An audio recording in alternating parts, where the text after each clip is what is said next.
Bonjour bien-aimés frères et sœurs, bonjour peuple du Seigneur, bon et excellent dimanche, que la grâce de Dieu soit notre partage ce matin.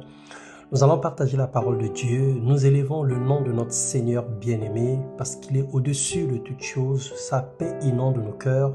L'Éternel est vivant, béni soit mon rocher, que l'on dise la grandeur du Dieu de mon salut. C'est pourquoi je te louerai parmi les nations, Éternel, je chanterai à la gloire de ton nom. Le thème de notre méditation ce matin, la grandeur d'un Dieu puissant et généreux autour d'un peuple ingrat. Deutéronome 8, le verset 2 au verset 4. Souviens-toi de tout le chemin que l'Éternel ton Dieu t'a fait faire pendant ces 40 années dans le désert. Il voulait t'humilier et te mettre à l'épreuve pour connaître les dispositions de ton cœur et savoir si tu respecterais ou non ses commandements. Ton vêtement ne s'est pas usé et ton pied n'a pas enflé. Reconnais dans ton cœur que l'Éternel ton Dieu t'éduque comme un homme éduque son enfant. Frères et sœurs, l'homme a coutume d'aimer la facilité et a tendance à souffrir pour ce qui ne donne pas la vie. Nous acceptons les épreuves sportives pour la gloire éphémère, nous travaillons dur pour de l'argent et de l'or périssable. L'être humain est capable de sacrifier la vie d'un autre pour quelques billets de banque, mais ne ménage aucun effort pour son salut. Il ignore les bienfaits de Dieu.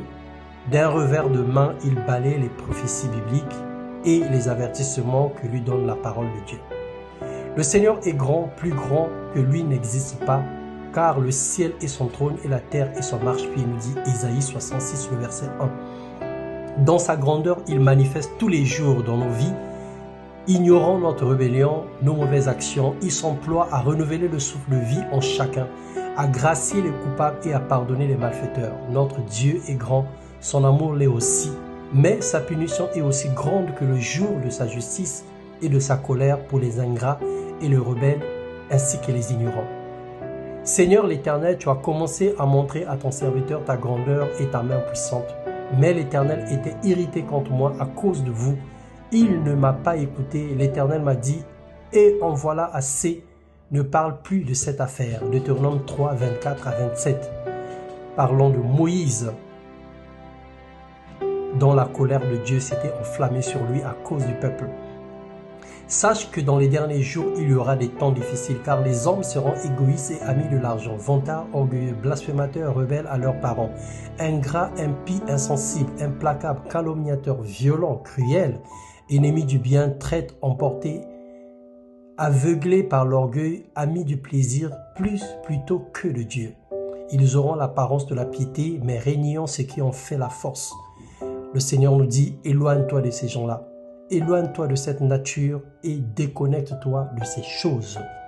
Dieu nous appelle à fuir la corruption. Associe-toi aux gens de bien et prie pour les malfaiteurs. Bien-aimés dans le Seigneur, les jours sont mauvais. Le Seigneur nous appelle à racheter le temps et à marcher dans la droiture. Que la paix du Christ soit votre partage et que la parole de Dieu trouve une place dans nos cœurs, dans le nom puissant de Jésus-Christ. Amen.